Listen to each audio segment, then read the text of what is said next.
Sizin tarafınızda talaşıp berip çarçadım deydi.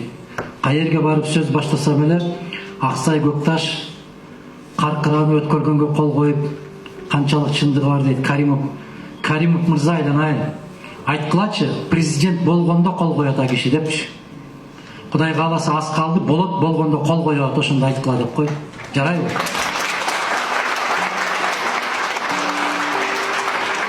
Ушинтип эле жооп берип койсоңор болот го өзүңөрчү. Ал кол койгондой, Мадумаров кол койгондой президент болдубу деп айткылачы. Мен өткөндө бир суроо бердим го. Мен өзүмдүн эмгегим менен өзүм курган үйүмдү өзүм бирөөгө сата аламбы бүгүн? Айткылачы, өзүмдүн үйүмдү өзүм сата аламбы? Сата албайм, себеби ал жерге аялымдын колу керек, балдарымдын колу керек, туурабы? Анан мамлекеттин жерин бербирди дегенде ойлонбойлубу айланайын? Кичине акыл жүгүртпөйлүбү? Кандай дейсиңер? Кичине болсо да ой жүгүртпөйлүбү? Мен Өзгөн районунун Кызылакчалардан биринчи суроом, эртең Кемпирабад бүгүнкү Керкидонго окшобойбу? Окшойт эгерде отура берсек. Андан да беттер окшойт. Азыр эле айтып атат, акыры суунун бети аларга карайт, суунун асты бизге карайт деп. Ал ким деген, ким чыгарды ушундай мыйзамды? Ошол Кызылакчалардан болсоңуз жакшы билесиз. Барып балык кармап атсаң, ал жактын кароолчулары келип, катер менен келип кууп чыгат экен.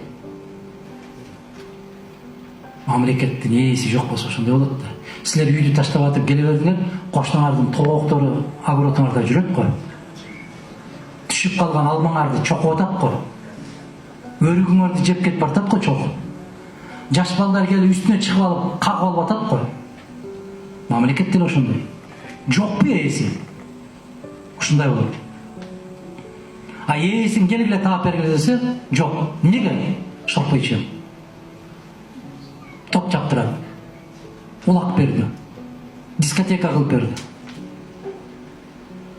Эгер ошо топ чапкан менен, топ ойногон менен, улак чапкан менен жерибизди, мамлекетибизди сактап калган болсо, мен биринчи болуп чаптырат элем ошол улакты.